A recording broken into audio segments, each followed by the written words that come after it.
এবারে জানবো আবহাওয়ার খবর।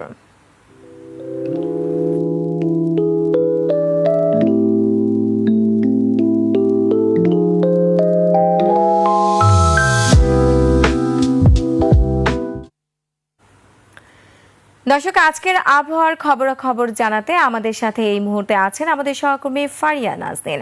ফারিয়া, আপনাকে আমাদের স্টুডিওতে স্বাগত জানাচ্ছি। ফারিয়া, আবহাওয়া নিয়ে এই মুহূর্তে কি খবর আছে আপনার কাছে, এবং আগামী কয়েকদিন কেমন যেতে পারে কিংবা বৃষ্টির কোনো সম্ভাবনা আছে কিনা, বিস্তারিত আপনার কাছে কি আছে আমাদের জানান।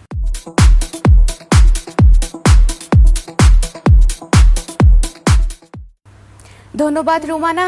আজ ১৯ জুন ২০২৫ তারিখে বাংলাদেশের সর্বশেষ আবহাওয়ার তথ্য থেকে আমরা দেখতে পাচ্ছি দেশের সিলেট, চট্টগ্রাম এবং ময়মনসিংহের দু এক জায়গায় এবং রংপুর, রাজশাহী, খুলনা ও বরিশালের কিছু কিছু জায়গায় অস্থায়ীভাবে দমকা হাওয়া সহ হালকা থেকে মাঝারি বৃষ্টিপাত হতে পারে। সেই সাথে দেশের কোনো কোনো জায়গায় মাঝারি থেকে ভারী বর্ষণ হওয়ারও সম্ভাবনা রয়েছে।